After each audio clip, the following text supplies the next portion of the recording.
Hello and welcome to the Scoreboard Podcast. I'm your host, Boord of Jets X Factor. I'm joined today by a very special guest. We have ESPN's Rich Cimini with us. Rich, thank you so much for joining. Oh, it's my pleasure. Love talking Jets with you, Rivka. This should be fun. I'm looking forward to it.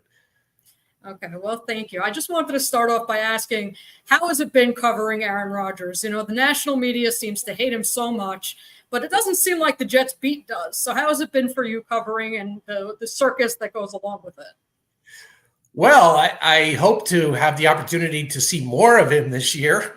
Last year, of course, he spent most of the year in California. You know, we know the reason why. But I've had nothing but good interaction with him. I think he's been really generous with his time with the New York media. He's been, he's done some of the obvious press conferences that you all have seen, but he's also done some private things with the beat, behind the scenes, away from the cameras. And he's been a pleasure to deal with. I haven't had any bad interactions, but it's a small body of work, so hopefully this year he's around a lot longer and we could get to develop that relationship.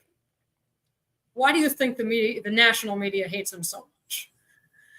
Well, he obviously is a very polarizing guy. One, he's a star. He's really good at what he does. He's one of the best quarterbacks of this of this generation.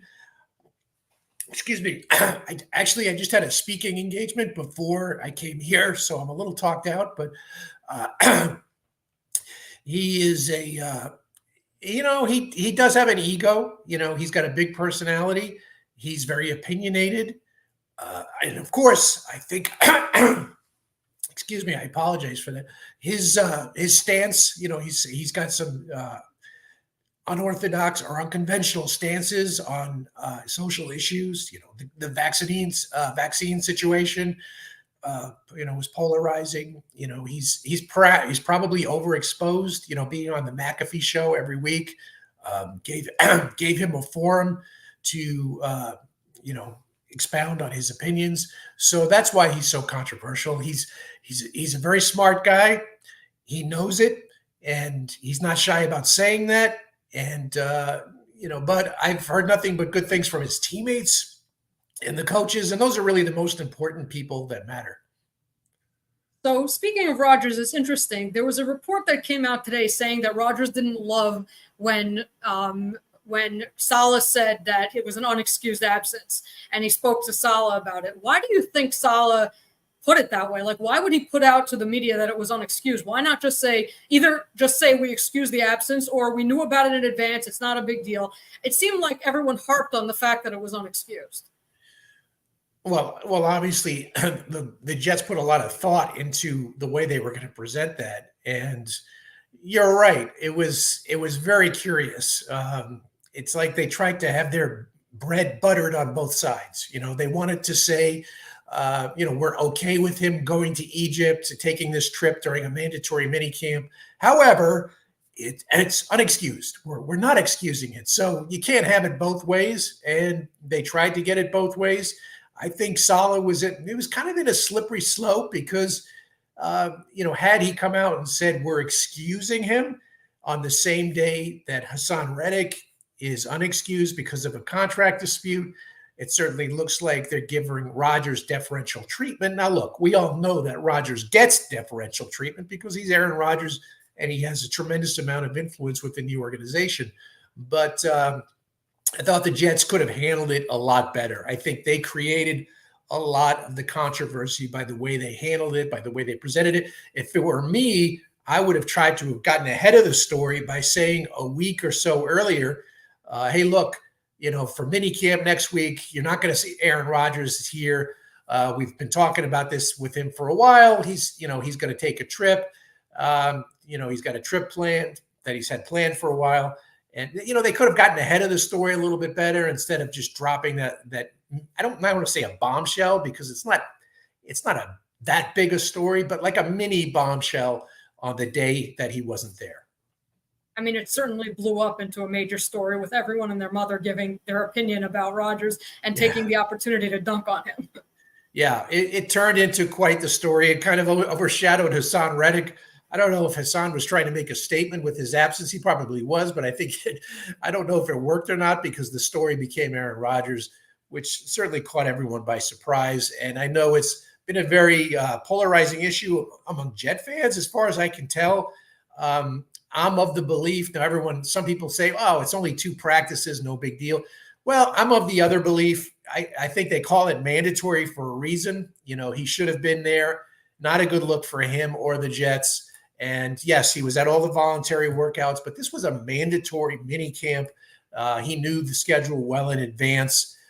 So I thought, as the team leader, as the face of the franchise, he should have been there. Is this the crime of the century? No, of course not. People are going to forget it shortly. But I think as the leader of the team, he should have been there. Makes sense. And since you mentioned Hassan Reddick, what do you think? I know you had written saying you think the Jets are going to put some sort of sweetener in his deal eventually. But at what point do you think that's going to happen? And do you think he'll either hold out or hold in? I think the latter scenario is more likely. The hold in, which of course is what players do nowadays to avoid the $50,000 a day fine, which is non-waivable. You can't forgive that. It's mandatory for training camp under the collective bargaining agreement. I do think the Jets will come to some sort of agreement, a Band-Aid contract, if you will. Like you use the word sweetener. I think that's a good word. Maybe it's more incentives. He's already got $500,000 built into the contract this year with incentives. So he's going to make, perhaps a total of $14.5 million. I think from Hassan's perspective, he statistically is one of the best edge rushers in the league. We know that over the last 4 years. I think he wants to be paid like it. He is making an average of $15 million a year, which ranks 19th among edge rushers. Clearly, he's better than that. I think he just wants to be paid commensurate to what the market says he should be paid. On the other hand, I think there was a serious miscommunication between the Jets and Reddick's camp while this trade was going down. The Jets were under the impression that he would come in and play under this contract, and now Reddick clearly feels otherwise. Somehow it got lost in translation. Maybe Reddick changed his mind. I'm not sure, but I do not believe the Jets are going to just tear up that contract and say, here's a brand new 3-year, $75 million contract. I do not. I would be shocked if the Jets did that. I think they'll build in some more cash for this year and take care of it that way. Do you think that the trade of John Franklin Myers made him realize that he had more leverage? Meaning when he first came in, the Jets had JFM and Jermaine Johnson, so he didn't really have much leverage. Once they traded JFM, do you think he looked at it and said, hey, I'm your starting edge rusher. Now I have some leverage? That is a very, very astute observation on your part. Absolutely. I think that was part of it. That JFM trade went down during the draft, as we know, day 3 of the draft. So you're talking like late April. They were about a week into the offseason program. And so I certainly think it hardened Reddick's position. But let's go back even further. I mean, while he was still a member of the Eagles, it was very apparent that he made it clear to the Eagles that he wanted a new contract. That's one of the reasons why the Eagles traded him. The Eagles figured, we could trade him off, get something in return, and sign a younger version of Hassan Reddick and Bryce Huff for $17 million a year. And so that's exactly what the Eagles did. I don't think Huff is as good a player as Reddick is all around right now, but he could be in a year or two. And so that opened the door for the Jets, who I think should have kept Huff, but they didn't.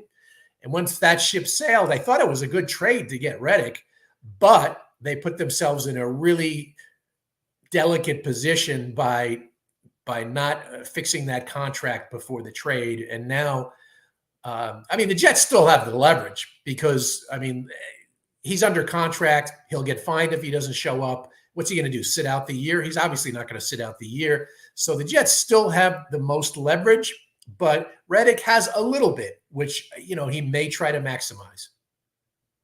Makes sense. And since you mentioned Bryce Huff, I was going to ask you this a little bit later, but do you think that he was just going to leave the Jets all along no matter what they did? Like it seems like let's say Saleh really wanted to keep him, but he was kind of like, I want more playing time, and that was just the reality from mid-season when he started like, just tearing up the league.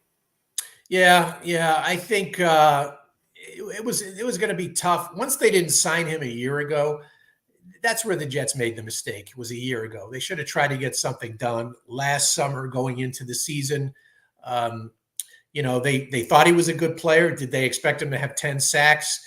I think they might have expected him to. I mean, I think that was well within his reach. And once he did that, and his value went up so much that then I think it became a fait accompli that he was gone. But they should have been proactive. I think that's one of the things Joe Douglas has to be a little bit better at, is being a little bit more proactive in signing some of his younger players. Now, he hasn't had a lot of great players to sign. He took care of Quinnen Williams, and let's be honest, the recent drafts have not produced a lot of players that you'd want to re-sign. Now that will change in a year, but Huff is a guy they should have re-signed. And I think the playing time issue that you brought up, Rivka, is a good point, because I know from talking to Bryce, I got fairly close with him during the year. We had some good conversations, and I think that playing time, the way the Jets rotate all their linemen, and I think he only played 40 to 50% of the snaps last year. I think that was definitely a factor for him. I think he wants to be out there as a full-time player. And since we mentioned that, what do you think about the John Franklin Myers trade and then him taking a pay cut? If he had taken the same pay cut with the Jets, they'd be paying him less this year than they're paying him in dead money. So, if you look at the contract. So, do you think that also had to do? He claimed that the Jets never offered him the same deal. But do you think that he just wouldn't have given the Jets the same discount that he gave Denver because of that playing time? Again, he only played like 55% of the snaps. Yeah, I don't know if it was so much playing time. I know this. The day the Reddick trade happened, I talked to someone close to JFM, and he said he's gone. There's no way the Jets are going to keep him. Now, at that point, the Jets did try to renegotiate his contract, but I think the Jets were trying to take his salary way down. It didn't make sense to have that many highly paid. I mean, they couldn't afford his cap number and Reddick's cap number. You knew something had to give. I thought the Jets should have made maybe a little stronger effort to keep JFM.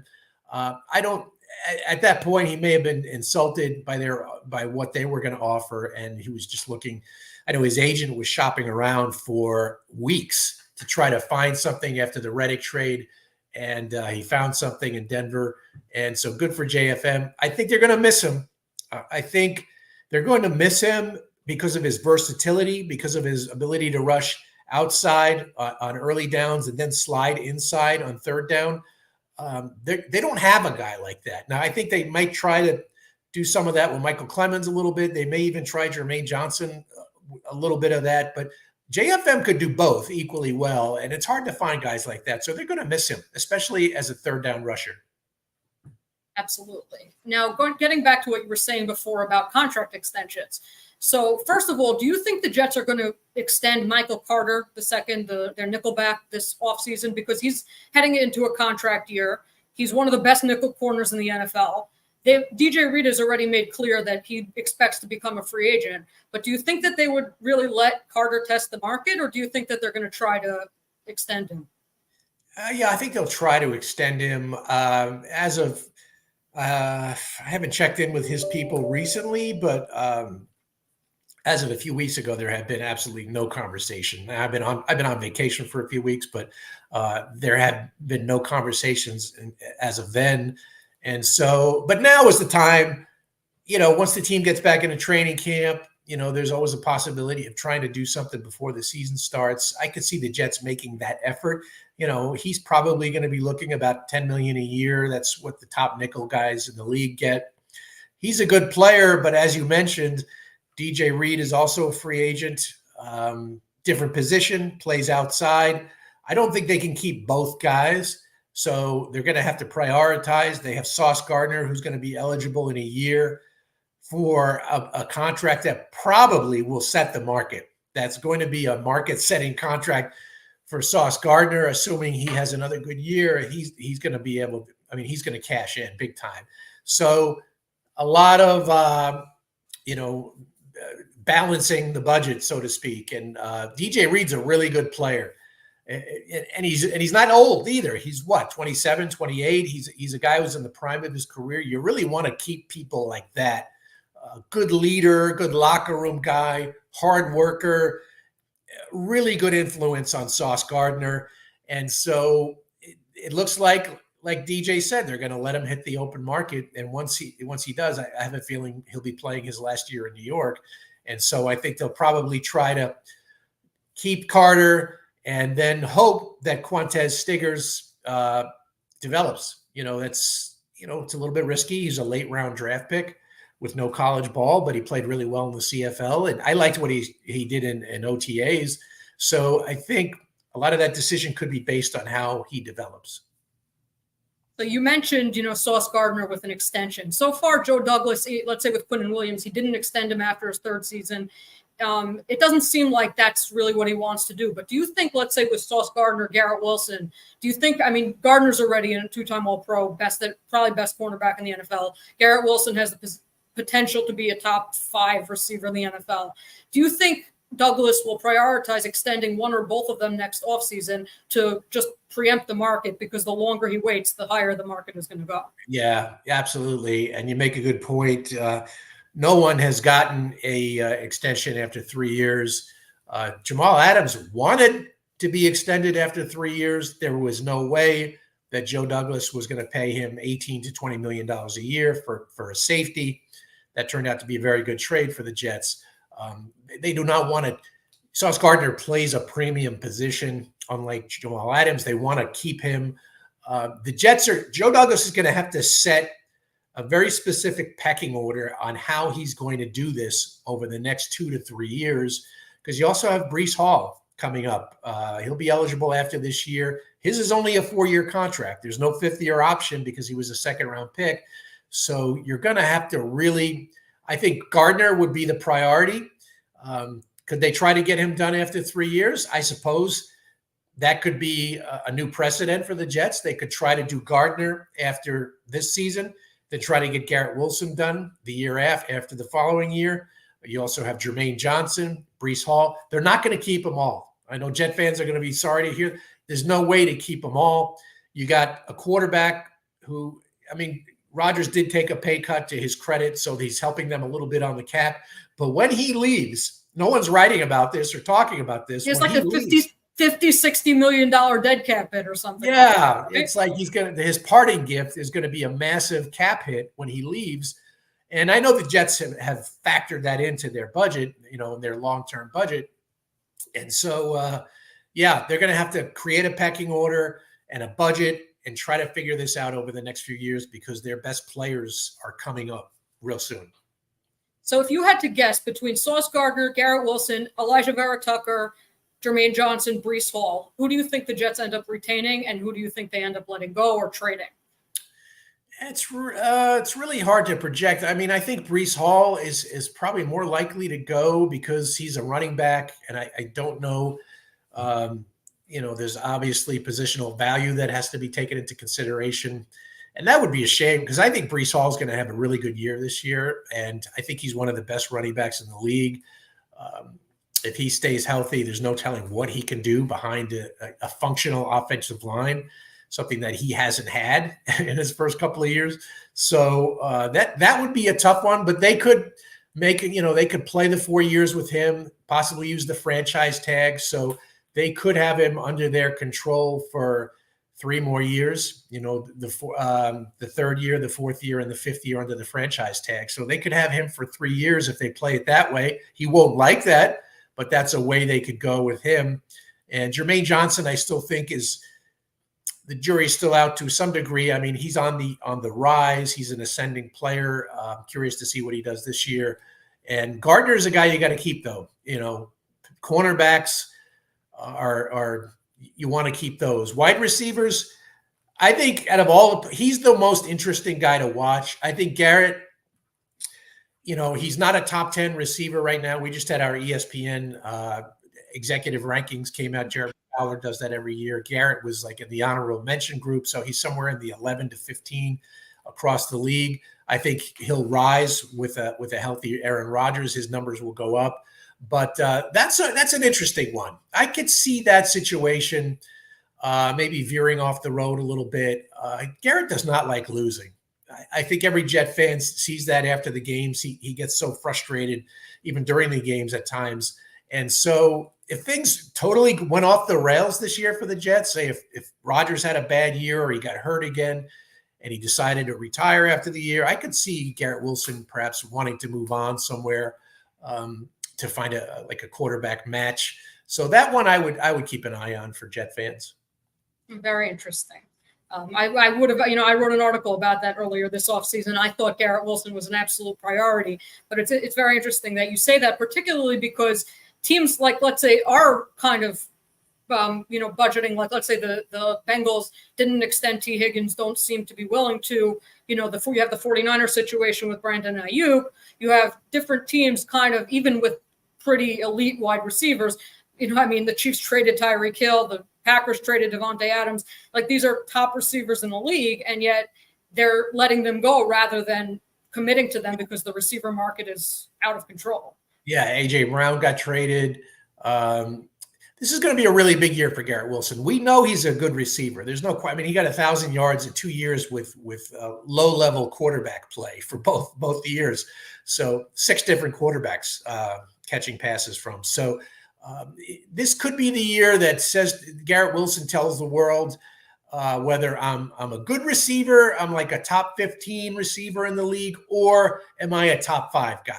Now, if he explodes with 1,500 yards and establishes himself with those names that you just mentioned, then the Jets are going to have to pay up. Then it's going to be a massive contract. Not like Justin Jefferson, but it's going to be a big contract, and so this will be a lot of fact-finding for the Jets this year on all these players that we're talking about, getting more pieces to the puzzle just to find out. Because by the 3rd year, you pretty much know what kind of player you have. And so is Jermaine Johnson going to be one of the best edge rushers in the league based on last year? He certainly seems to be on the right trajectory, but, can he do it again? Or was last year kind of an outlier? So we're going to learn a lot this year. Thanks. Very interesting. Now, moving on to just the questions that every Jet fan is talking about now. Davante Adams and even Brandon Ayuk. If you had to guess, or based on whatever you've heard or just your guess, do you think the Jets end up acquiring Adams before the season? Do you think they end up acquiring Adams at the trade deadline? And if not Adams, would they go after Ayuk? I think Adams is more likely a trade deadline situation. I said it last year after the trade deadline. I said it. I don't know if I wrote it anywhere, but I think I said it on my podcast. Davante Adams, I just have a strong feeling that is going to be a Jet at some point. The obvious Rodgers connection. Now, I've been on vacation, but I've kind of followed recently all these stories. I think people are just getting way ahead of themselves, saying like this is a done deal. It's going to happen before the season. Why on earth would the Raiders trade one of their 2 best players before the season even starts? You're basically telling your fan base we're tanking this year.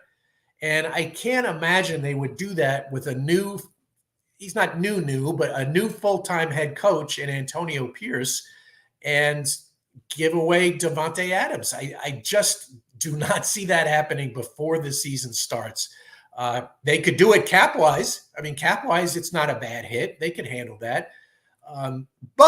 So that's why I think this talk has been preposterous. Now, however, here's the big however. If the Jets are in contention in late October and they're not getting much production out of their receivers, not named Garrett Wilson. In other words, if Mike Wilson is just kind of floundering around, yes, then I could absolutely see the Jets making a move for a Davante Adams at that point, because I'm assuming the Raiders are probably going to be out of contention. They don't have a really good roster, and they have a shaky, to be kind, quarterback situation. So if the Raiders are out of contention and the Jets are in contention, then yes, in October, I think you got a legitimate story there. But for now, the Jets just spent $10 million on Mike Williams. Let him let him rehab and let him play and see what he can do. They traded up to get Malachi Corley. Let's see what he can do. They love Xavier Gibson. I'm not as high on him as maybe the Jets coaches are, but he's a factor. I mean, Lazard, look, I know Alan Lazard, the fan base is down on Alan Lazard. He may end up playing a lot early in the year if Mike Williams isn't ready to go. So let it play out and see what they have. And if it's not working and Rodgers is lobbying, well, we know how that's going to work out. Rodgers usually gets his way. So I mentioned Ayuk. The 49ers say they're not trading him. He asked for a trade. He's playing on his fifth-year option this year, $14 million. Do you think the Jets would even sniff in that direction or not really? Yeah, I mean, they might sniff around a little bit, but I don't see that. I mean, Devontae is a much more feasible alternative for them. First of all, the Niners have been in this situation before with Deebo Samuel. Guys have requested trades, and the 49ers they're a very good organization. They're like, all right, whatever. And they end up signing the guy at some point. So I think they might get something done with Ayuk. If they don't, his compensation is going to be really high. And so, first round pick at least, and a massive contract. If the Jets made that trade, then like what happens to Garrett Wilson?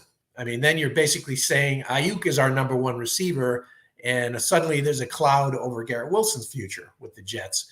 And so I think the compensation, the money involved, I do not see the Jets. Now, Joe Douglas might make a call because he does a lot of due diligence anyway, but I'd be really surprised if something happened there. Devontae is along the Jets timeline. Devontae is what? He's in his early 30s.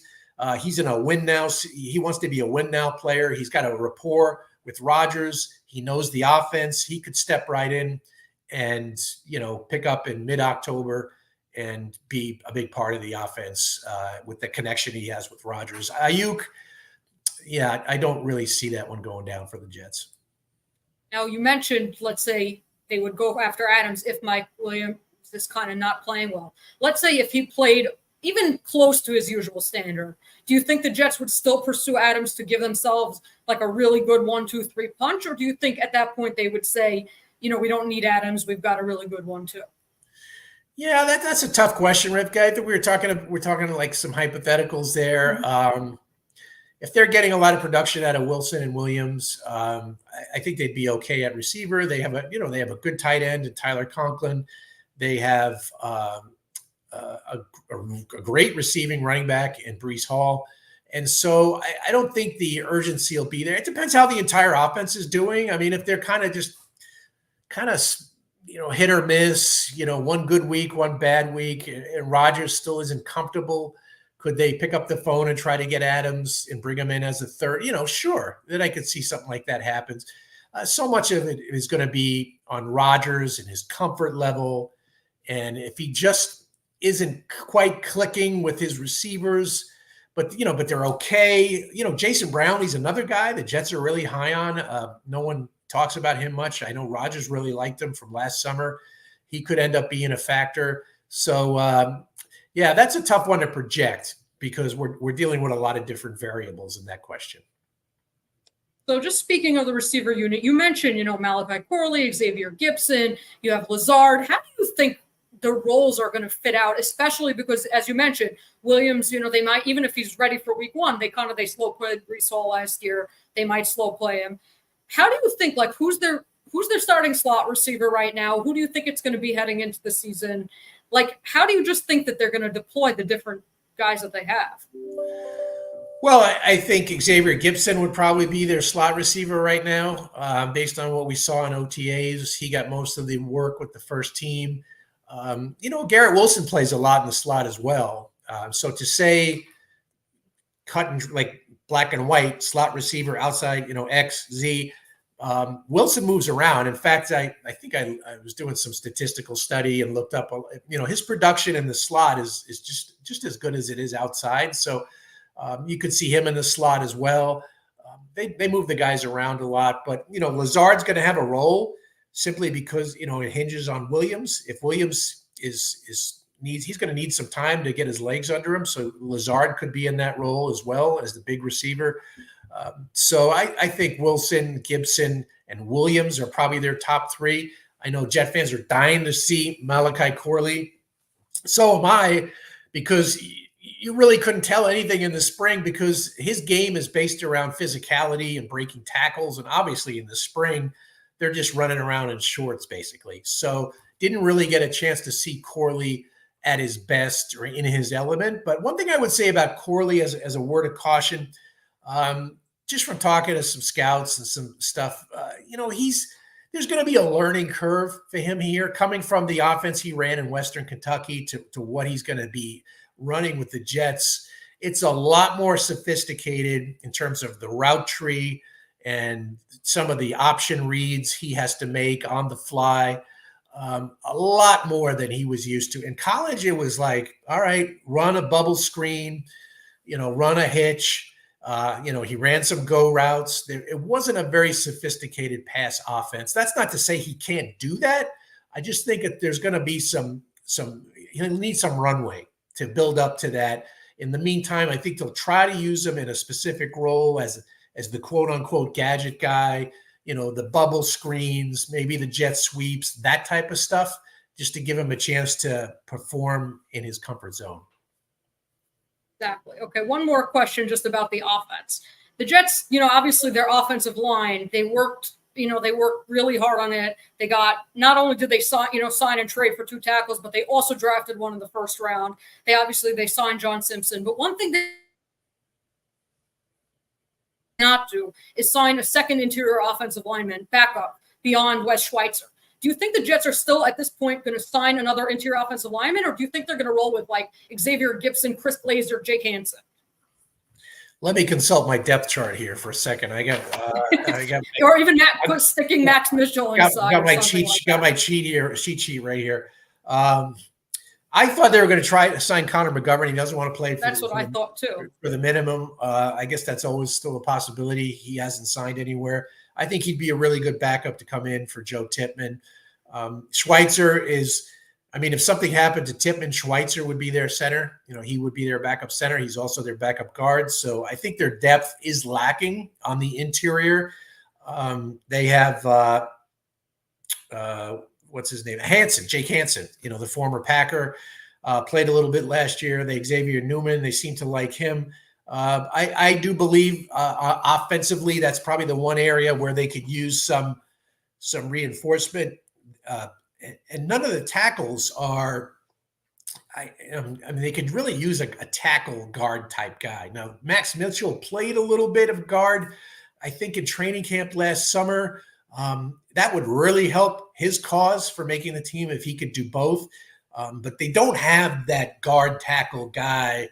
They got really good depth at tackle. Smith and Moses will be your starters. They got Olu and Carter Warren as so they got 4 legit tackles, but they're just a little thin on the interior. And so they better hope they stay injury, especially Vera Tucker coming off an Achilles injury. He's going to be okay from all indications, but still you want to have someone else there. And I think that would be an area to pick someone up. Okay. Now shifting over to the defensive side, I think when the Jets signed Javon Kinlaw, everyone thought that was going to be a depth signing, like, a few $1 million, like a Solomon Thomas type signing. Then you find out the contract details, $7.25 million. It was like 6.9 guaranteed, something like that. And that's starting defensive tackle money. Why do you think the Jets made that move, considering that, he was more of a depth player in San Francisco, played 44% of the snaps? What do you think they saw in him, especially considering that Saleh was there when they drafted him and did not develop him into a quality starting defensive tackle? Yeah, last year he stayed healthy. He was able to give them. The numbers are not jumping off the page, obviously, last year, but he did stay healthy for the first time, and he was a good rotational player. Saleh was there when he was drafted. I think he remembers the scouting reports and the upside that they saw in him enough to make him a first-round pick. I was, like everyone else, surprised when I saw that the contract was for $7 million. He's going to be their starting interior guy alongside Quinnen Williams. They have solid. That's another area, much like the interior on the offensive line. Their interior on their D line is suspect. The depth. I like Solomon Thomas. I think he's an underrated player. I think he had a career high sacks last year, if I'm not mistaken. So he's a good depth guy on a 1-year contract. They brought in Leki Fotu. I'm not sure what he's a run player. I don't know what he can give them. Maybe he can give them. He's like this year's Al Woods, a big guy who'll give them, 15 or 20 snaps on first and second down. Like I said earlier, they're going to miss JFM as an interior rusher on third down. And so, but they have some, I'm reading off my depth chart here, some lesser known guys. Jalen Holmes is a guy who could compete for a spot. They got the draft pick, the undrafted kid from Miami, Taylor, who's got a lot of talent. Doesn't play like it all the time, but he'll get a great chance. So they're going to have to find a 4-man interior rotation. And they lost to Quentin Jefferson, who no one talks about, but I thought was a really good player for them last year in his role. And they lost him to Cleveland. So that is another question mark on this team, is just the depth on the defensive line. Yeah, exactly. Now, just about the kick returner situation, right? The Jets, this year they changed the rules, so now returners matter much more. They have like a million options out there. Tariq Cohen is obviously Gibson. People have been talking about Corley returning. They have undrafted free agents. What do you think is going to end up happening with their return situation? Do you think that someone makes the roster just as a returner, or do you think it's more likely, let's say, Gibson and Corley take it because they're probably going to be on the roster anyway? Or you think this is just anyone's game? I think it's wide open. I mean, Gibson did it last year, and except for the dramatic, walk-off punt return in the opener, I thought he was really pedestrian at it last year. I mean, if you look at his stats, he was not great in either category. Again, this is a new ball game because of the new rules. So I think it'll really enhance that position. We forgot Izzy Abanikanda. I think he could be a good kickoff returner. He's fast. He's got just flat out speed. I think this is going to be a really interesting process for Brant Boyer as they go through training camp. I think all of those guys are, and they even signed a couple of college undrafted guys, who are really good returners in college. Tariq Cohen, he looked good in the spring. He seemed to be moving pretty well. I don't know if they're going to get the Tariq Cohen of a few years ago. That guy was electric. He was so quick. Probably not going to get that guy because of the injuries that he's had in his career, but that is totally wide open. We do a roster pool every year. Like the writers, we have a contest every year to try to pick the 53. And that will be one of the tough spots. That will be like one of the deciding factors, is trying to figure out that kickoff situation.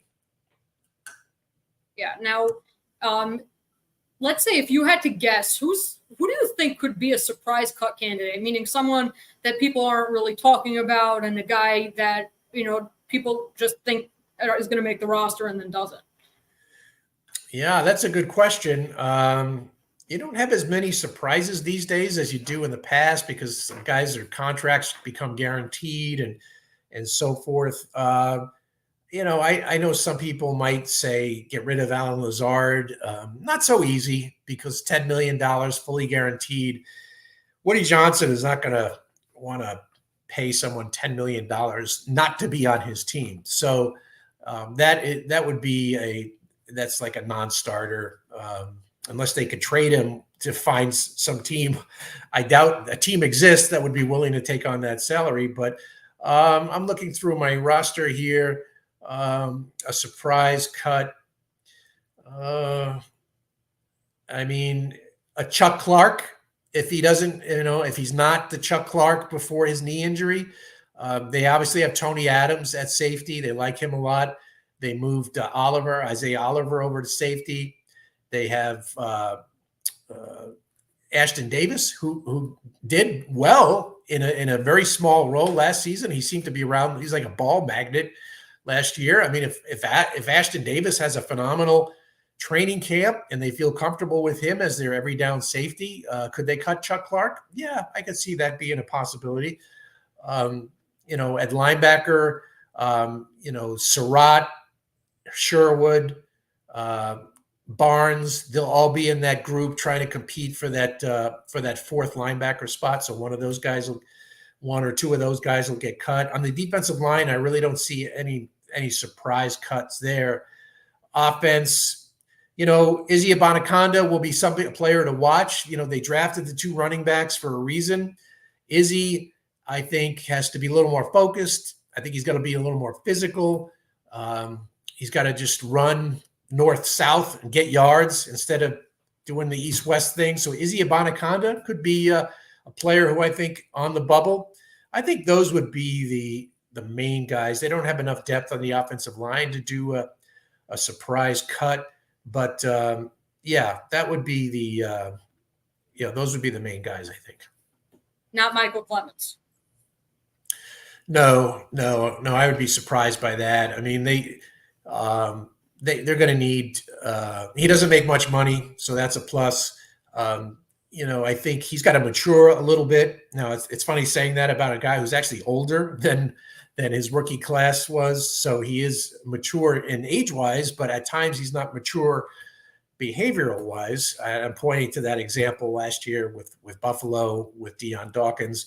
And but no, if they get Reddick in and he becomes your every down player, Reddick's going to play a lot, but you still need some run reinforcement there. Reddick is a good pass rusher, but he's only 240 pounds. How much is he going to give you against the run? I think the Jets want to make Clemens part of that rotation there. And so he's really the backup defensive end along with Will McDonald. So no, I'd be surprised if they bounced Clemens out of there. Makes sense. Now, who do you think among the undrafted free agents, who do you think is most, do you think any of them are going to make the roster? And if so, who do you think is most likely to make the roster? There will be a couple. I mean, the Jets have, I think, a fairly decent streak going of having undrafted guys make the roster. And they've had some really good luck with guys like I mentioned, Tony Adams, last year, Xavier Gibson. I mentioned Taylor this year, the defensive tackle from Miami, who was like a 5-star recruit coming out of high school. And I think he just kind of slacked off at Miami. I think this coaching staff believes they can squeeze it out of him. So he would be a guy who I think could make the roster. Let's see. I'm looking at my list here.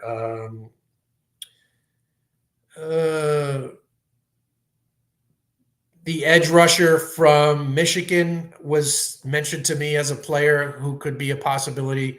I think those would probably be the main guys. Now, I'm going to blank on his name, but the punt returner from North Carolina. Now, if you know this, I'd be impressed. The punt returner from North Carolina Central, he was great. The cornerback, Brandon Woodrington? Yeah, there you go. You get points for you, no points for me. I was just writing about it today. That's why I know. Okay. Well, impressive knowledge there. I'm still not up on the bottom part of the roster, but hey, if he comes in and he's a really good punt returner, kick returner, why not give him a chance? So I think those would be the main guys. Makes sense. Oh, and the defensive end from Connecticut, who I watched him a lot in OTAs. I mean, just looks like a defensive end it was the way you should draw up a defensive end. I think he's about 6'5", 275, and I'm calling on you again with the name of the player. So I don't know which one's which. You have Eric Watts and Brady McGregor. Well, that's it. Watts. Yeah. So stuck out to me in OTAs. You got a lot of reps because the linemen really don't do much. The starters in the spring, he got a lot of reps. Now at Connecticut, he had very little production. But, he was a testing freak. He ran well. He looks the part. He's got all the athletic ability, the measurables. He just didn't have the production at UConn. So maybe we'll see. You never know. Okay. Fair enough. Now, this is just a general question. There's this perception around the Jets that Joe Douglas runs a very tight ship, right? That not a lot leaks out. But then you have the stories, the bombshell reports that came out the last 2 years, whether it was at the end of the 2022 season about Zach Wilson and Mike LaFleur, or was the end of last season about Nathaniel Hackett. What's the story there? Why is it that on the one hand, his personnel moves seem not to really get out, but on the other hand, there's other leaks from inside the locker? Yeah, it's interesting. I'm really hesitant to talk about the inner workings of, it's I don't want to totally give out how the sausage is made. But, it's a big building. There's 100 people who probably work in the building. I mean, I think Joe Douglas does try to run a tight ship. It's hard to keep your eye on that many people. So, it's stuff gets out. Players talk to their agents talk to the media, coaches talk to their agents, and then agents talk to the media. So stuff has a way of getting out, no matter how. Even Bill Belichick was, notorious for running a really tight ship, ultra paranoia. And yet stuff got out of the Patriots. There'd be reports out of the Patriots about Brady's not happy with Belichick, and they're signing this guy, they want to trade this guy, they don't like Mac Jones, and so here's an organization that prides itself on secrecy and in clandestine behavior, the Patriots, and stuff is still getting out of their organization. So there are a lot of reporters with good connections, who are very talented and know how to unearth information, and regardless of the organization. So I think I hope that's a good enough answer. Yeah, no, it's very fair. Totally makes sense. And it was a good comparison. Yeah. I mean, so every organization has stuff like that happen.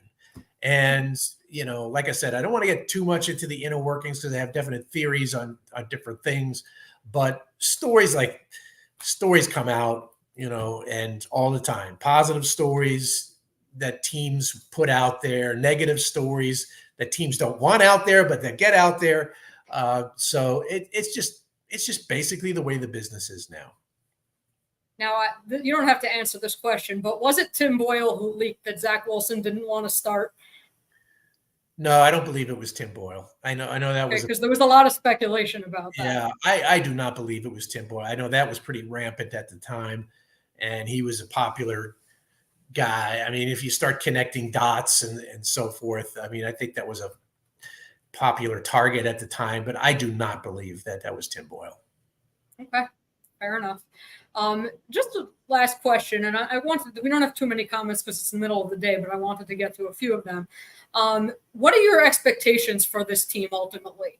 If you're looking at, obviously on paper, this looks like a really strong roster. What do you ultimately think is going to happen? And obviously we saw last year, 4 plays in, everything goes, just goes awry. But, what ultimately, do you think this team has a shot?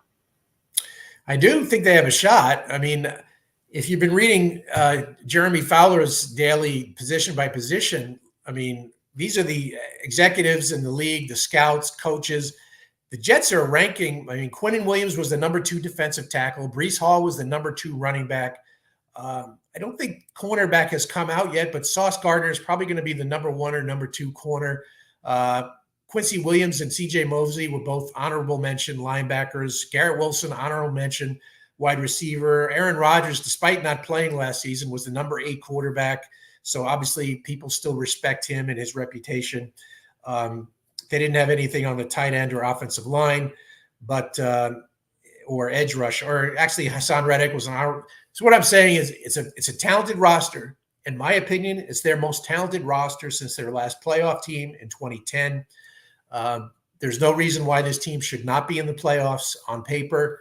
The big question is Rodgers, and if he stays healthy, I'd be willing to bet the Jets are going to make the playoffs.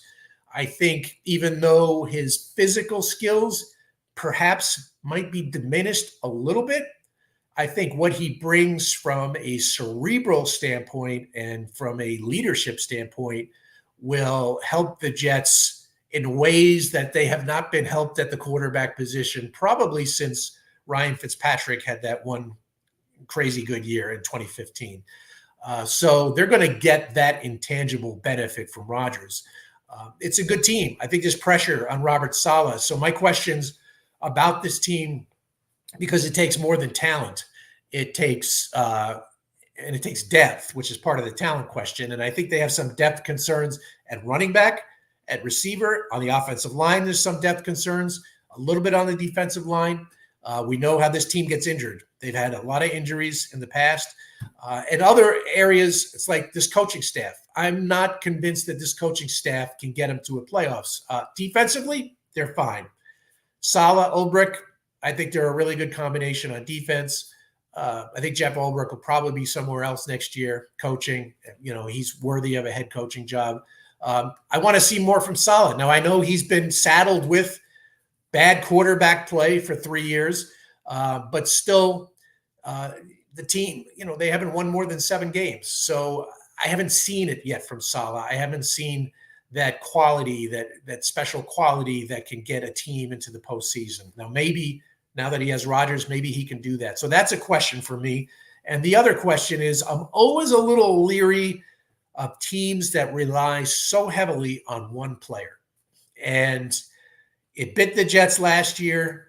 And I think I did, and I know a lot of other people who follow the team learned a really hard lesson about just how one player, when he's put in that position, like Aaron Rodgers was, not only the coach, but essentially the offensive coordinator, helping out with personnel decisions. They rely on him so much. I can't emphasize that enough. And when you rely on one player, even if he stays healthy, there are just little things that come up, in terms of the direction of the team, the offense, just intangibles that can affect the chemistry. No, the Patriots, the Bucs did it with Tom Brady.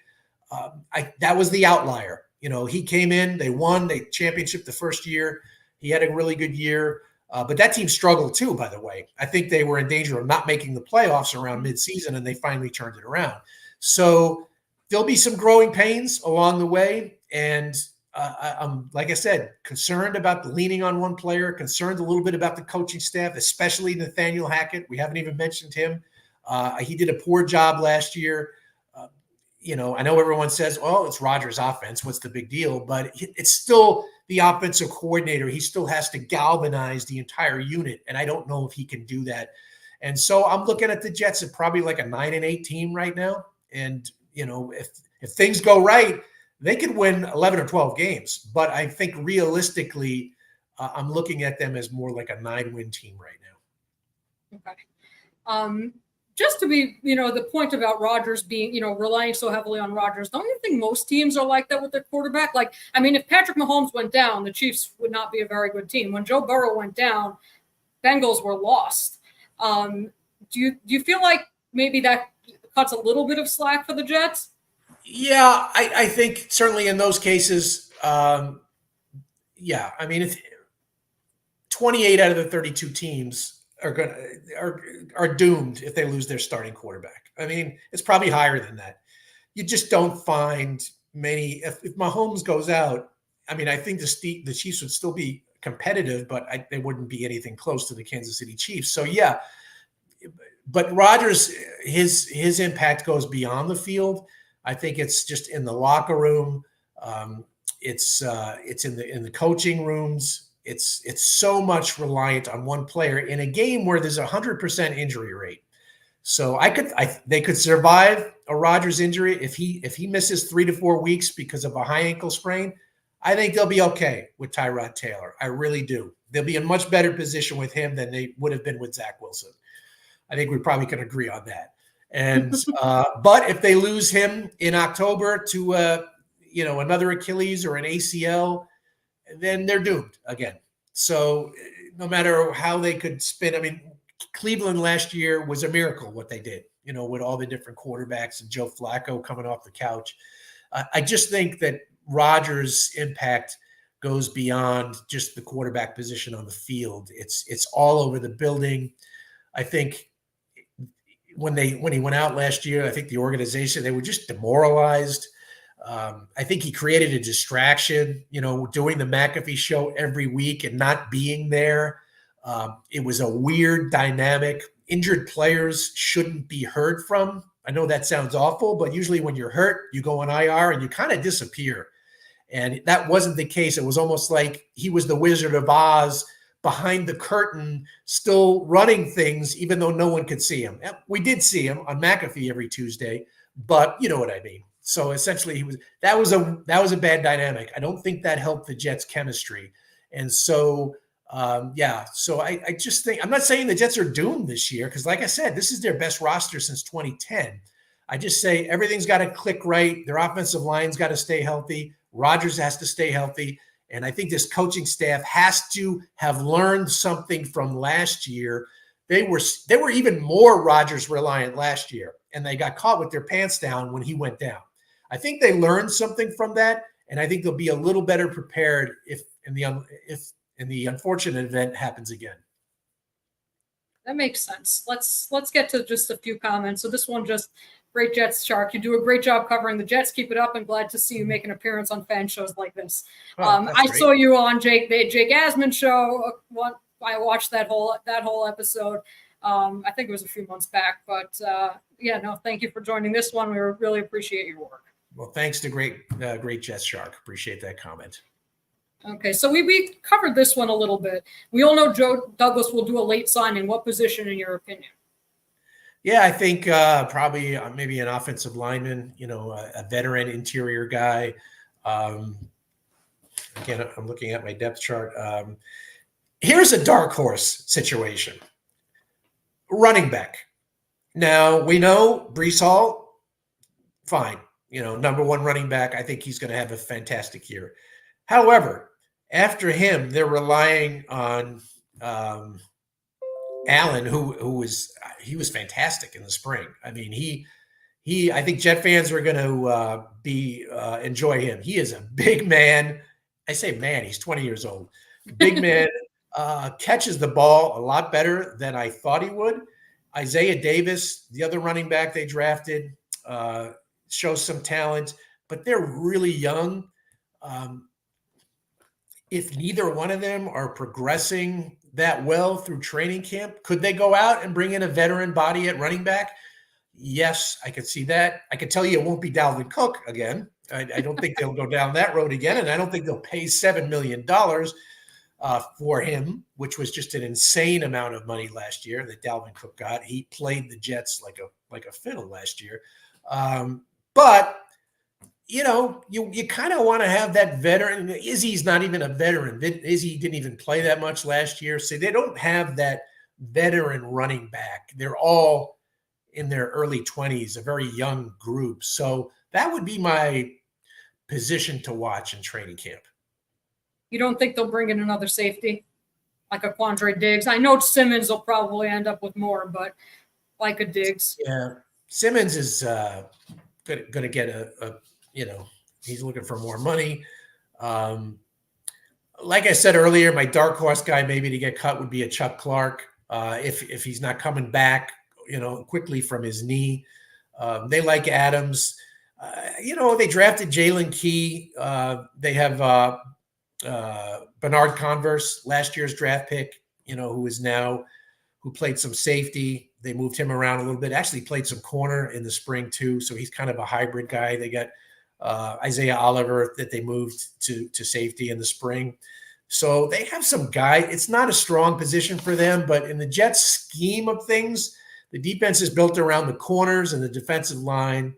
The safeties, I don't want to say you just want guys who take up space. It's more complicated than that. But they don't want to pay a lot. It's not a premium position to pay under Joe Douglas and Robert Saleh. So I don't think they'll pay for safety.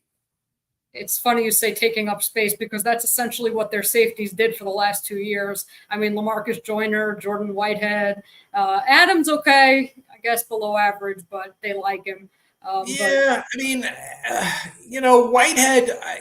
one thing about Whitehead, now he had a career game against Buffalo where he had the 3 picks in the opener. So, good for him. Did not make a lot of plays on the ball, but he was out there every down. He was an every down safety. Missed some tackles, Can't lie about that. Did miss some tackles, but he played over 1,000 snaps, and you could rely on him as a 3-down safety.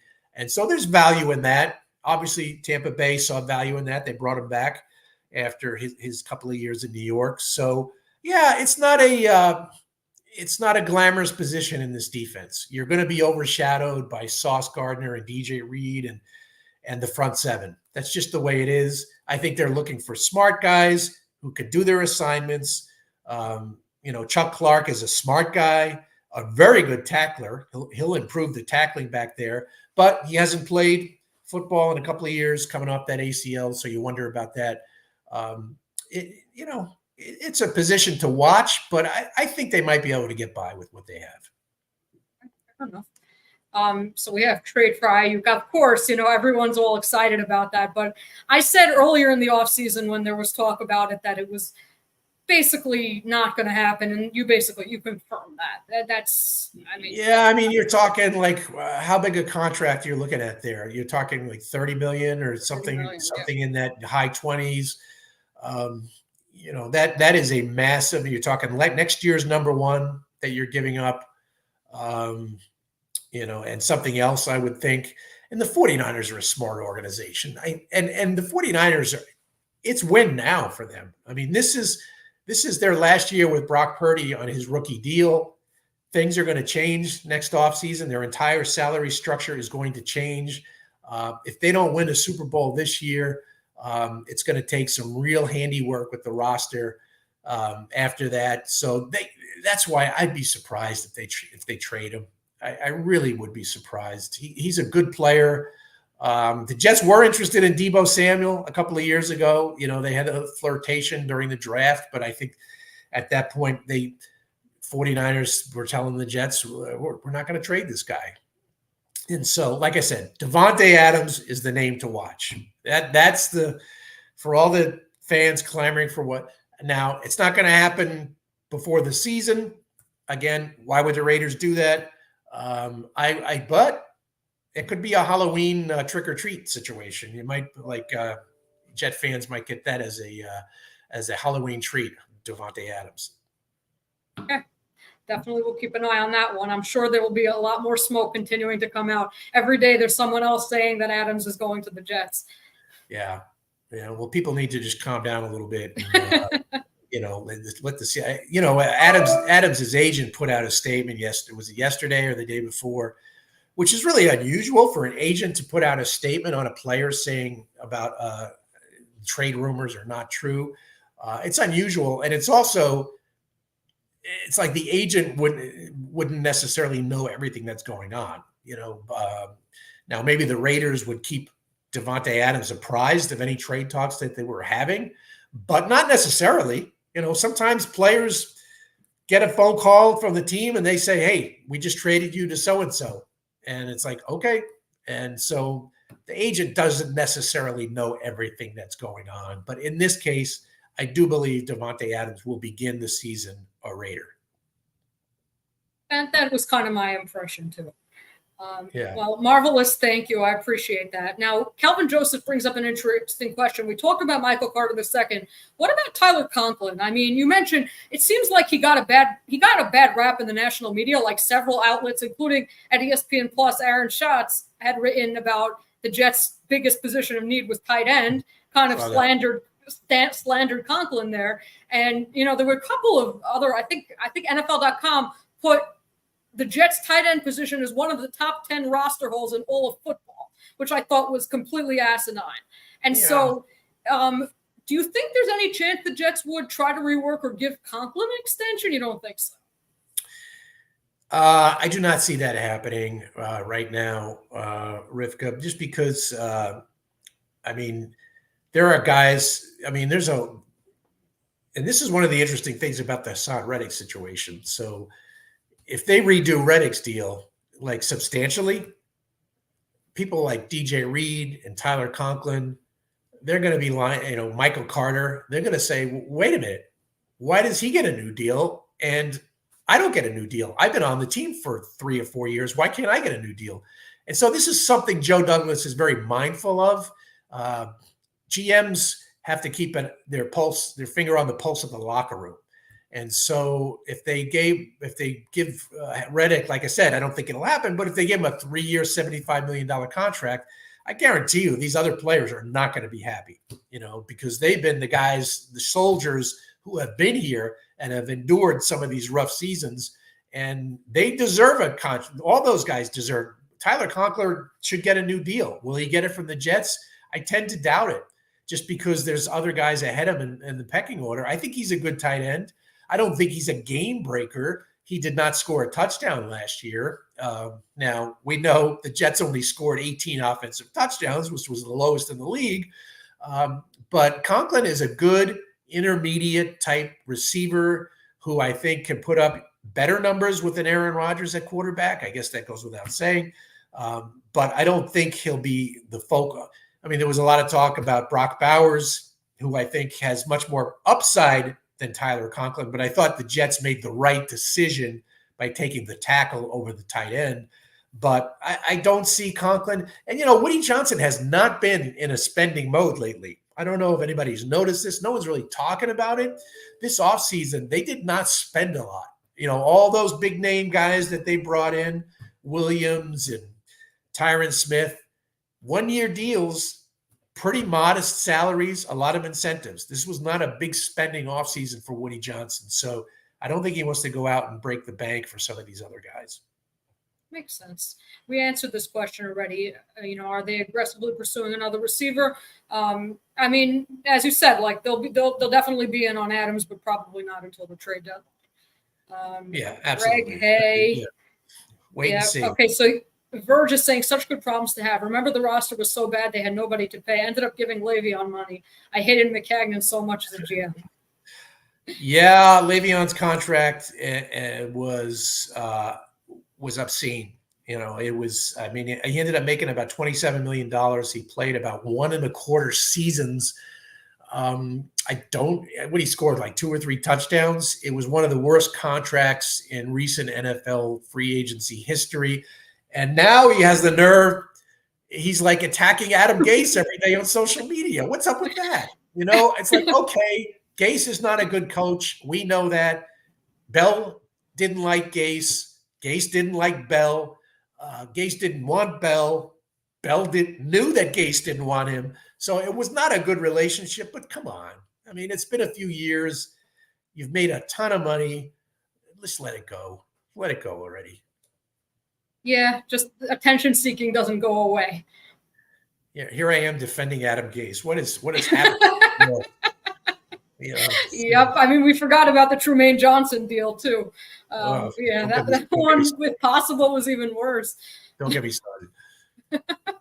Okay, so Matt has a question about the dead cap. So that dead cap doesn't come around until Rodgers is done. Is there any way to renegotiate something and reduce that amount? Yeah, no. I mean, it's dead cap. I mean, it's there. I mean, you could. Yeah, I mean, I could look up the contract here, but it would take a minute. They could add. Actually, they have void years on that contract, if I'm not mistaken. So I guess they could add more void years and spread it out a little bit. But there is a significant amount of dead cap that it doesn't go away. It's coming. It's like the credit card bill. When you go to the store and you spend a lot of money and, the bill's coming, whether you pay it off all at once or, over time, you can't avoid it. And so, they might be able to do different ways to spread it out a little bit, but they already have a lot of void years built into that contract. So they're going to have to pay the piper eventually. So the one thing I do remember is I think, he had a $43 million cap hit in 2025, but his actual contract was 2 years and $70 million, 35 a season. So I think they said something about if he retires, they would renegotiate so that his cap hit wouldn't be as bad in the year that he retires. I don't remember exactly what it was about that because I'm looking at his contract.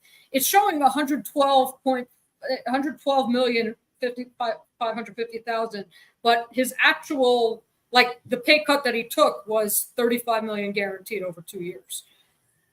Yeah. So this year is obviously guaranteed. He's got a low, next year's cap goes to 23.5. with 49 million in dead money. So if he retired after this year, they would do it after. They would have to do it after June 1st to process that. So they could, yeah. So they would next year would be 14 million, which is not bad. Not bad. 14 million in 2025, and then they would have another 35 million the following year. So, you're like you said earlier, I think about $59 million right now in dead cap money. So they could spread it out a little bit, but it's coming no matter what. I mean, they're going to have to take the hit at some point. Makes sense. Now, Garrett got to do better with those contested catches and drops. Did you notice that? Like a lot of throws to Garrett Wilson, they weren't easy catches, but he kind of, his hands were a little suspect this past season. Yeah, I don't have the exact number of drops. I don't think it was a prevailing issue. I think Garrett is so excitable and energetic that he tries to run before he makes the catch. And I practice. I remember the first week of his rookie camp, training camp, he had a few drops in training camp, and you're like, and then all of a sudden they went away. And I don't think that's a problem at all. He's a very good player. He's a really good route runner. He works hard. He cares about it. Football matters to him. Winning matters to him. So I don't think sometimes receivers will have drops. I mean, as long as it doesn't get into the high, I mean, you're allowed, 5 drops a year. I think that's fine. But when you get up to like 9, 10, that's a lot of drops. I don't think he's that high. I think he's probably around 5. Yeah. I think he was at 5. So now you mentioned Hackett before. They said, how do you think they really feel about Hackett? Do they like him enough to give him a shot once Rodgers is gone, or are they already thinking about his replacement? Yeah, I don't think they're thinking. Look, Hackett would, if it weren't for Rodgers, Hackett would have been gone after this season. I mean, I think it would have been one or done for him. But there was no way they were going to get rid of him. He had immunity because of his relationship with Rodgers. The players like him. He's a nice guy. I mean, he's very friendly to them. He gets along with them well. I don't think any player dislikes him. Do they have some questions about his play calling? Yeah, I would think certainly they do. Certainly Zach Wilson did. They were ill-equipped to run an offense with Zach Wilson when he took over. I mean, they were trying to run the Aaron Rodgers offense, which was just not feasible. And it wasn't until maybe 6 or 7 games left in the year where Saleh stepped in and said, hey, we got to change things. And that's when Saleh started getting more involved in the offense, unbeknownst to many, was getting more involved. And they showed a little bit of a pulse toward the end of the year on offense with Trevor Siemian, of all people, at quarterback, but it really was Breece Hall who was carrying the offense at that point. But Hackett is I don't see him. If you look through his career, he had 1 year in Jacksonville where they went to the AFC Championship game. They were a defensive, run-heavy team, and he did get a good year out of Blake Bortles. So God bless him for that. But other than that, if you look at his career, mediocrity has followed Nathaniel Hackett everywhere he's gone. And so you hope that the Rodgers factor will elevate everybody around him, including Nathaniel Hackett. So speaking of mediocrity, there was a report that the Jets tried to pursue Arthur Smith to from the Falcons to go above, to be like their play caller. That is if true. You talk about mediocre, it is true. Okay. So if you talk about mediocre, Arthur Smith, right? 3 straight 7 and 10 seasons, wasting Kyle Pitts, Drake London, Bijan Robinson, several really good offensive linemen. It's interesting that they looked in that direction. I don't know if he would have been any better than Hackett. Could have been the Jets coach too, because if you recall that he was, I think, the runner-up to Saleh when they were interviewing that year in 2020, or was it 21? Might have been 21. But so it was that's true. Now I think Arthur Smith really didn't have much interest in the job, but I think when he realized that Nathaniel Hackett was still going to be there in a play calling capacity, I don't think Smith wanted any part of that. And but Saleh did talk to him. That story's true. It's definitely he explored it. Let's put it that way. So is it true that they tried to sign someone to go to be above Hackett's head, like to give him a superior title, or did they just try to sign someone like? I think that would have been Arthur Smith. Would have been Arthur Smith. Yeah, I think it would have been. They would have given him some title like senior offensive consultant or something like that. Right now they're in Hackett's corner. But it's a sensitive subject to the Jets. I think they're very in tune with the perception that, is he going to call the plays? How much is Todd Downing going to do? The Jets are very sensitive to the perception that Hackett could be replaced or that they're lining up a replacement for him. The Jets are throwing full-throated support to Nathaniel Hackett. Rodgers throwing all his support to Hackett, as you would expect him to do.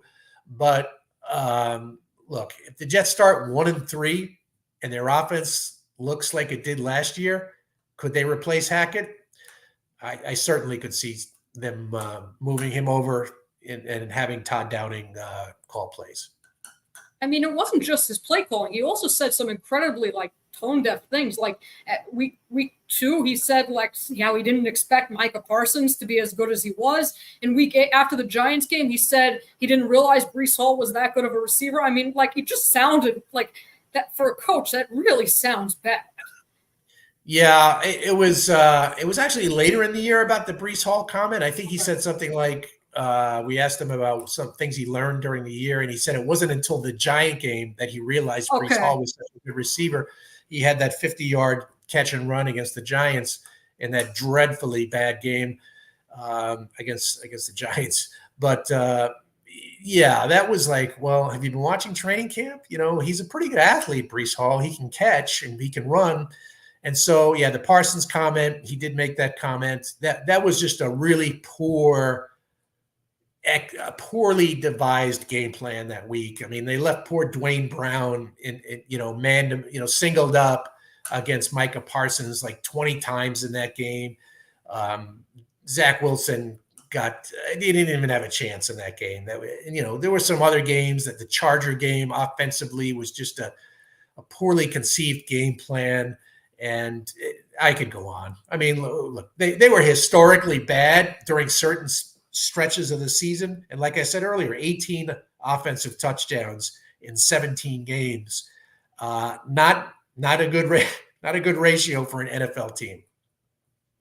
Exactly. So someone over here is not very happy with your prediction of 9 wins.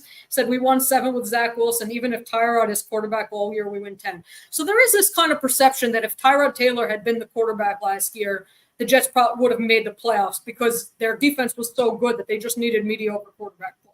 Yeah, I mean, last year would they have won 10 games?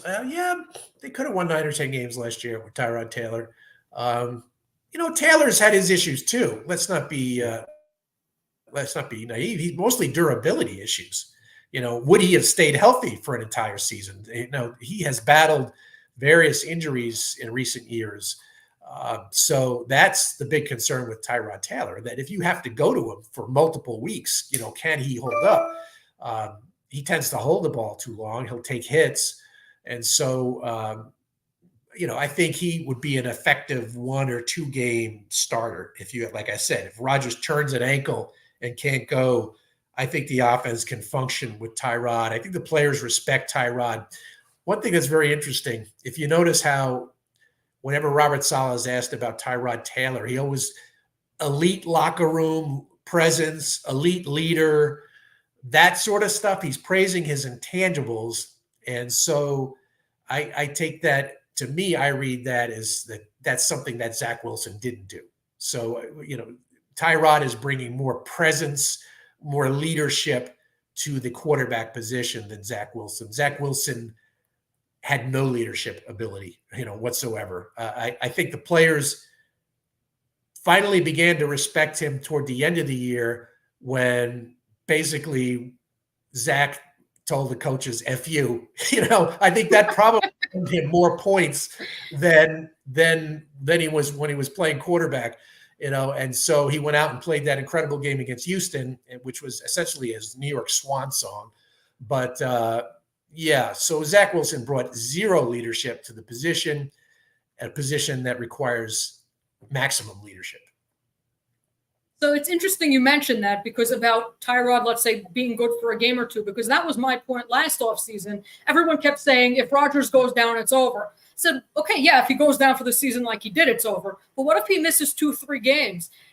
At that point, you have a good backup. You can stay afloat. You have a terrible backup. You can't. Like, I actually covered the Giants last year too, so I watched Tyrod for firsthand.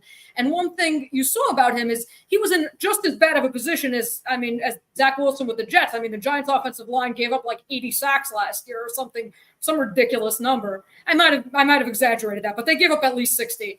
And yet he played reasonably well. Like, he only threw 5 touchdowns to 3 picks, but their offense looked far more functional with him than it did with Daniel Jones or Tommy DeVito. And so, And sorry to cut you off. And the Jets have better playmakers than the Giants. Exactly. I don't even think that's close. Malik Neighbors, looks like he's going to be really. That's this year, but last year, their number one receiver is Darius Slayton. So yeah, that's a difficult situation for any quarterback. So. So I think Tyrod would be better equipped in the Jet offense to, they could function. Like we talked about earlier, that, when you lose your number one, it's really, really hard to function at a high level. So they could do it with Tyrod for a short period of time, but they do not want to lose number 8. It's the same story as last year. Keep number 8 on the field and things will be okay. But they did much more to try to prevent number 8 from going out, right? They've spent all this money on but they spent all this capital on the offensive line in terms of trading and signing and drafting, and they didn't do that last year. They got outbid for, right? The Patriots traded up traded back so that the Steelers would take Broderick Jones, but then they just kind of threw in the tank and said, there were other tackles Anton Harrison was a starter for Jacksonville last year, I believe. There were a few other tackles taken afterward that were, at least serviceable, and yet the Jets just kind of said whatever and went into camp with Max Mitchell and Billy Turner as supposed to be their starting right tackle. Yeah, going in with a 38-year-old Dwayne Brown and Mekhi Becton, who was actually went in as a backup and then, had to get, start. It was just a poorly conceived plan on the offensive line, which came back to bite him in the first sack of the season. You lose your starting quarterback. And that wasn't all Dwayne Brown's fault. There were other factors at play, but, he ultimately gave up the sack to Leonard Floyd, and we know what happened then. So I do think Tyron Smith, he looked really good in the spring. He is he's going to be a great influence on the young players. He's in really good shape. He's a hard worker. You can tell, he's still into it. I think he's got a chip on his shoulder after basically being dismissed by the Cowboys, not re-signed. So if they could just keep him healthy, it's like, I know that's a theme we've been belaboring through this podcast, but if they could just keep Tyron Smith healthy. The guy played well last year. Now it was 13 games, but all his pass protection metrics were really above average. I think he was a second team All-Pro, if I'm not mistaken. And so I think the Jets will be in good hands if they can keep Tyrod on the field. So this is just a comment on if Mahomes went down. He says Chiefs would still contend because Andy Reid is great. Not Super Bowl, but playoffs are possible. Yes, theoretically, but I would agree. I would agree with that. Yeah, they still have a talented team around them. Carson Wentz would be their quarterback. That would be interesting.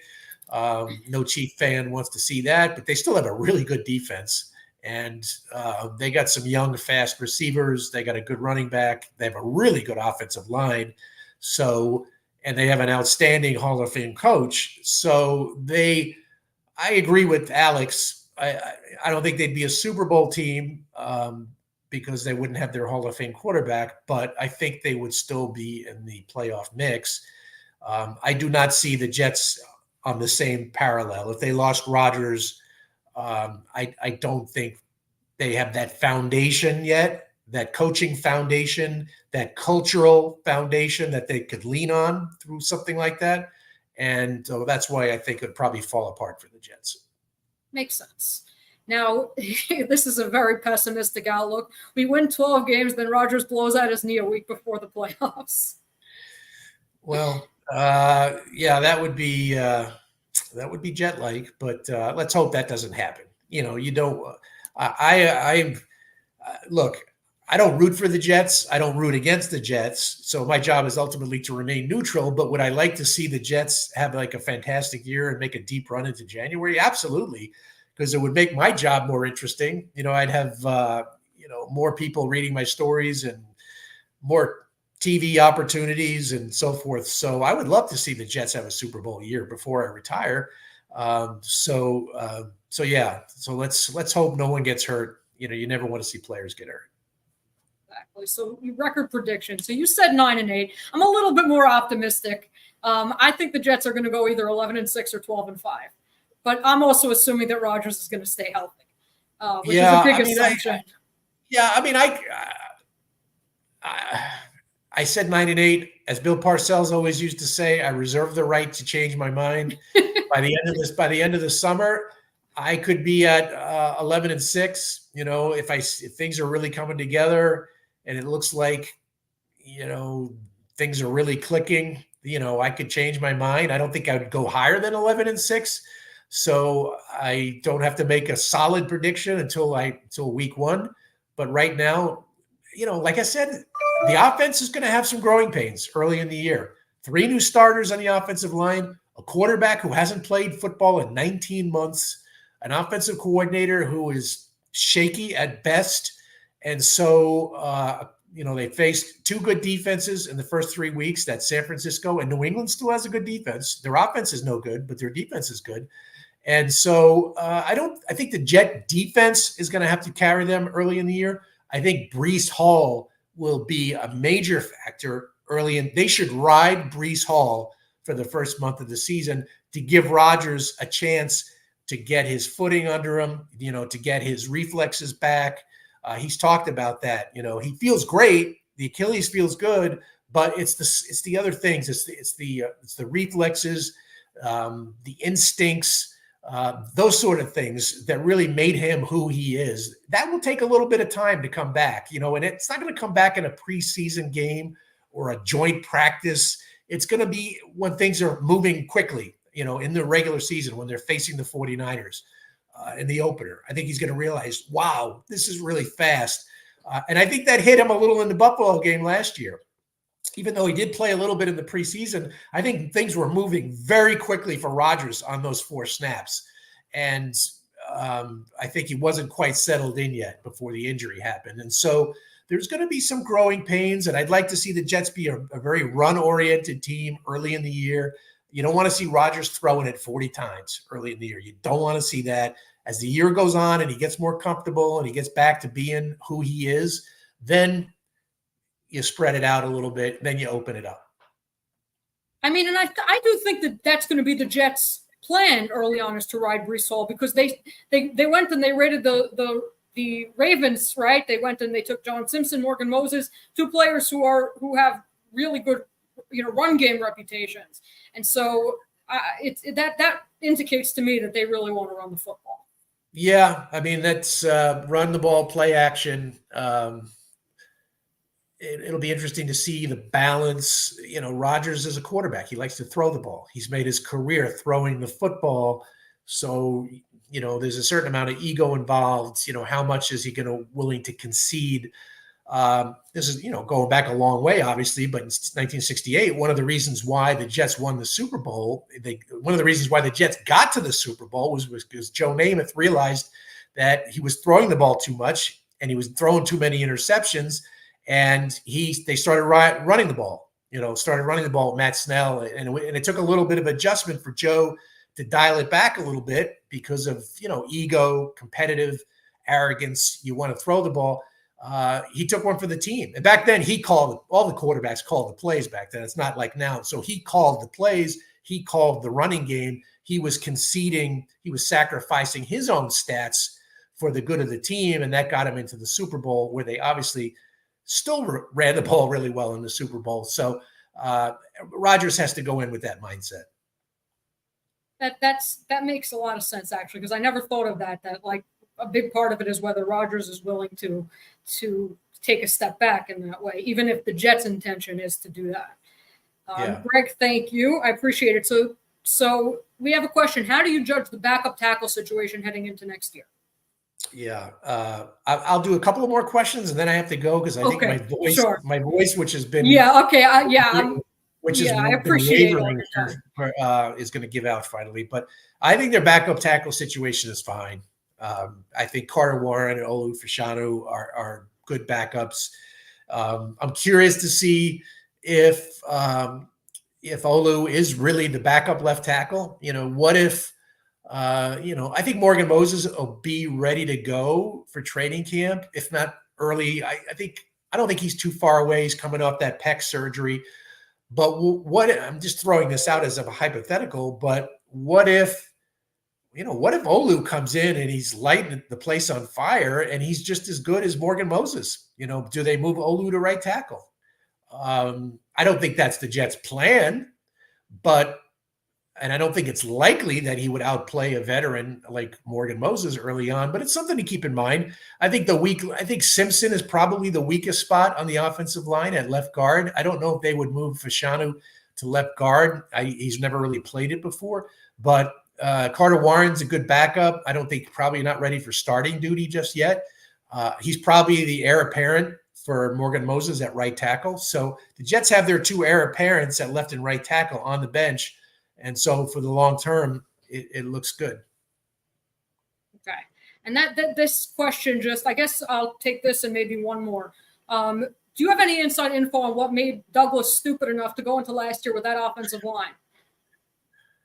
I think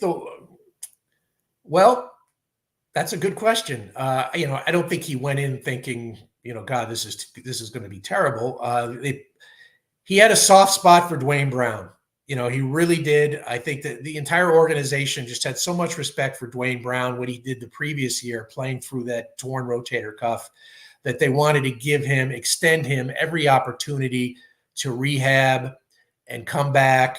And he actually got back faster than people thought. And I was just risky. A 38-year-old guy coming off a rotator cuff, and you're going to make him your starting left tackle. That was risky. And then going in, Becton was such a question mark. He hadn't played in 2 years because of but that was his guy, Joe. That was his first draft pick, was Mekhi Becton. So every GM has a natural affinity for their draft picks, especially their first draft picks. So he was probably blinded by that. So I think Joe let loyalty maybe cloud his judgment on those decisions. And Billy Turner, that was Hackett and Rodgers. Billy Turner was terrible, and Max Mitchell is probably maxed out, no pun intended, maxed out as a backup. That's probably his ceiling in his NFL career. And then they had him starting. And so it was just and then of course, AVT gets hurt. So you can't anticipate that. He's their best lineman, pound for pound, position for position. He's their best lineman. And so when they lost him, you could look it up, look at the stats. They start going down. So keeping AVT healthy is very important. So one last question. So he says, is the Jets defensive turnaround from 32nd to top 5 more on Saleh or Ulbrich? That's a very good question. I can tell you this: it was pretty historic. I know I wrote a story on this, going from 32 to 5. Man, I think it was the second biggest turnaround in modern NFL history. It was really quite extraordinary because we remembered how bad they were. Remember how bad they were the year before? I mean, God, they got smoked by New England and Indianapolis so bad it was embarrassing. And that's I think it's I'm going to give Ulbrich the credit here, and also let's give Joe Douglas some credit, for drafting Sauce Gardner. for drafting Michael Carter. You know, they stabilized that secondary. I mean, look at the corner for bringing in DJ Reed.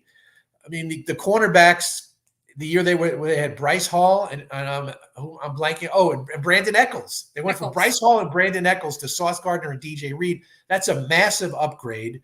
You know, they had Quinn in the whole time, obviously. Bringing in Jermaine Johnson helped. The coaches did a really nice job of developing JFM. So that's kudos to the coaches for that. Who am I missing? You know, same with Bryce Huff. Coaches, great job of development, player development there. So I would say it's Ulbrich is a good coach because he doesn't let his ego get in the way. He'll be the first to tell you this is a very simple scheme. They don't try to trick you. They don't try to outsmart you by doing all this clever stuff. They pretty much just simplify it and let the players play and let them play fast. And that's not easy for some coaches to do because some coaches have such big egos. They want all the credit. They want it to be, oh, I out-schemed them. Jeff Ulbrich will never come out and say, I out-schemed the other team. He'll just say, we just played our basic stuff and the players did the rest. And so a lot of the credit goes to the players as well, along with the personnel department and the coaches, because the Jets took an absolute weakness and turned it into a strength in 2 years. And that's really saying something. I mean, I think they also get tremendous credit for Quinnen Williams breaking out, right? He went from a guy they weren't sure about to 2022 becoming a monster. And then also, I mean, 2023, Quincy Williams, right, goes from, you know, I forgot about Quincy marginal Williams. starter to a first-team All-Pro. Yeah, I mean, so that's a great job by, you know, claiming him on waivers, you know, and then the player, you know, coaching and developing him, and I still think he can get better. You know, I really do. He's maturing. The first couple of years, you know, he was just running around basically, and now he's running with a purpose, and he's the fastest linebacker I think I've ever seen on the Jets. I can't recall covering. I mean, back in the day, Marvin Jones was really fast back in his younger days, but Quincy Williams is exceptionally fast, and so that's a credit to personnel and coaching as well. And give credit to Quincy Williams because he made himself into an All-Pro. Absolutely. And with that, you know what, maybe I'll stay on a little bit longer myself and just take some of the other comments. But thank you so much for joining us, Rich. If you just want to tell everyone a little bit, I mean, obviously most of the Jets people know where to find you, but if there's anything that you want to share with the audience, you're welcome. You have the floor. You know, you know where to find me. I'm on ESPN.com. We will have the Flight Deck podcast back this year, and we're going to do a couple already got a couple of guests lined up for the summer. Once the preseason starts, we'll start doing that. So check out the podcast. We'll hope to change things around a little bit on the podcast this year, and at Rich Cimini on X, and you know, the rest. Looking forward to, I'm still on vacation technically, so I've been really disconnected. This is like the first Jets talk I've done since probably Yasmin's show. But I'm back on Monday. You know, they're back to camp on Tuesday. Actually, they report tomorrow, rookies and rehab players tomorrow. And then on Tuesday, it starts for real. So my address will be Florham Park, New Jersey from next Tuesday until January. So looking forward to engaging with the fans along the way. Hopefully run into some fans out at Jet Camp. If you're out there, I'm on the field, just wave, say hi. You know, you can curse at me if you want. Some fans do that. You know, I get all sorts of reactions, but it's all good. And this was a pleasure joining you. And I like your work, Rivka. I've read it on X Factors. So keep up the good work, and we'll talk soon. Okay, I very much appreciate you joining us. This was very enlightening. I thank you. Okay, all right. Take care. Okay, be well. Okay, so now I figured I would take some of the other comments because Rich had to go. But let's see, we're up to. Okay, so well, you said they already signed Cohen. Yes, I could see. First of all, I happen to think they're going to carry 3 running backs. But if they do carry a 4th, it's as likely to be Cohen as anyone else. You know, again, he seems to still have some speed left. He can catch passes out of the backfield. If they're going to take a veteran, I think it would be Cohen. Kelvin, I mean, look, I said that I believe the Jets are going to win 11 to 12 games. So, I think Rich is being a little bit he's a little bit, I mean, probably a little bit gun shy from having been covered this team for so long, which makes sense. And there are questions ultimately. Health is a big concern. And so if you think that let's say Mike Williams won't be the same as he was, or you think Rodgers is going to get hurt, or you think Tyron Smith is going to miss a bunch of games, it's not out of the realm of possibility that they could, I mean, to me, 9-8 is somewhat falling apart because I don't think they're going to make the playoffs at 9-8, but it's not, again, I think 12-5 or 11-6. Greg, the Jets have enough running backs. Well, if they get rid of Izzy, which I think might happen, they don't necessarily have enough running backs. He said no Ayuk, Adams, or no trade. Yeah, so I'll tell you, I wrote an article I think yesterday about, or maybe it posted today, about Ayuk. It just doesn't make sense to get Ayuk because basically what you're saying then is we think Ayuk is better than Garrett Wilson because you're not keeping Garrett Wilson at that point.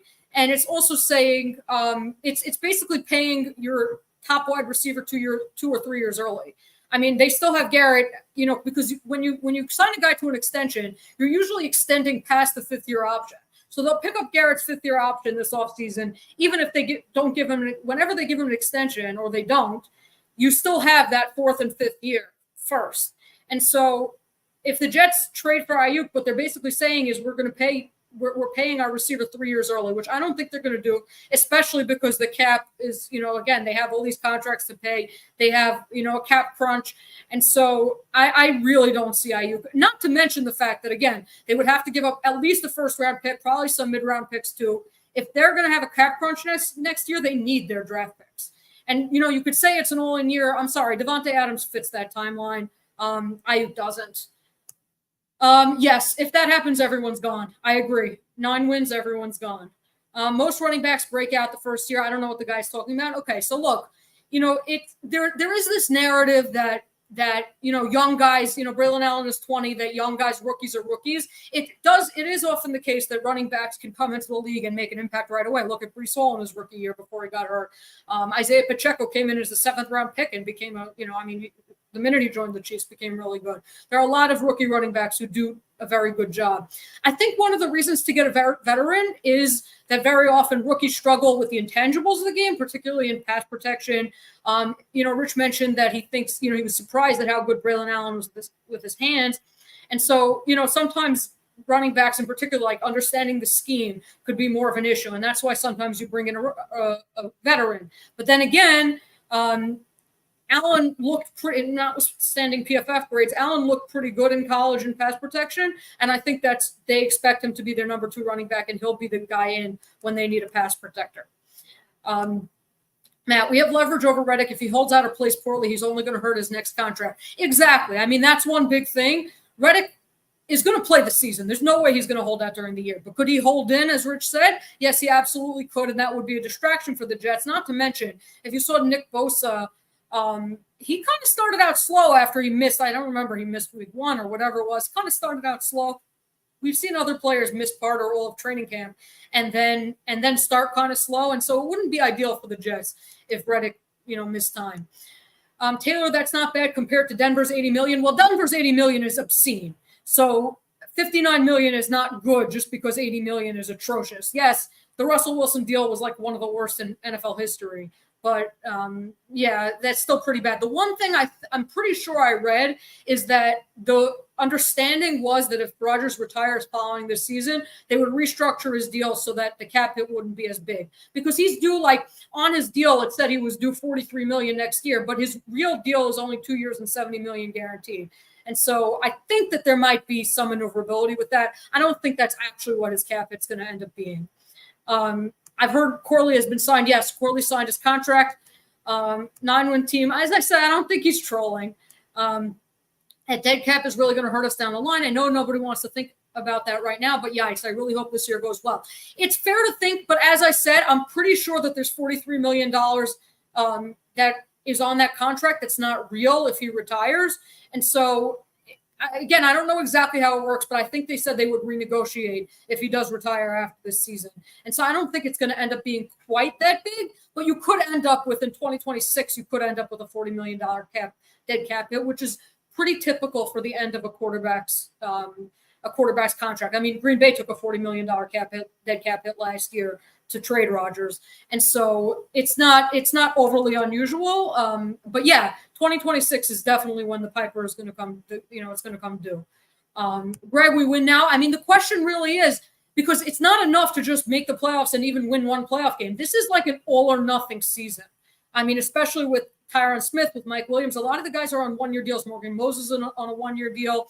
A lot of their players are free agents after the season. They have a lot of contracts they have to deal with. They need to win it all this year, and that is a ton of pressure to put on any team. It's kind of like what the Rams did when they acquired Matthew Stafford, where they got Von Miller at the deadline. They signed Bobby Wagner. They signed all these other guys. Or like when the Tampa got Brady, it was like really very all in. And so that's really what the Jets are facing. It's a very risky proposition.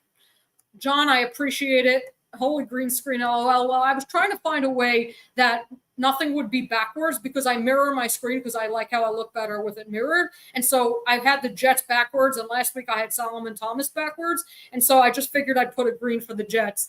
And I like this color better than the Jets' actual colors. But, yeah, that's what I'm using. Is the Jets defense – so we already covered this one. We color this. He was, thank God. I think Joe could keep his pen out and ready, though, right? I mean, if he does, it would likely be an offensive lineman. And, I mean, other than Connor McGovern, there really isn't much out there. Rich said that McGovern doesn't want to play on the vet minimum, but honestly, he played for $1.9 million last year, and then he, tore his kneecap, something like that. I don't think he's getting much more than that, kind of like Chuck Clark. I mean, guys who get injured just don't make a ton. Greg, thank you. Tyrod is getting plenty of reps. Yeah, in the preseason. Greg, he was talking about Tyrod. Each year is different. So, yeah, Tyrod would have won more, but this year is different. With that said, I can see us beating our previous 2-year win totals before the bye week alone with how the schedule is. I forget when exactly their bye week is. Let's see. Jets bye week. Having issues with Google. Is it week 10 or 11? So I don't know if I have a later bye week. Let's see.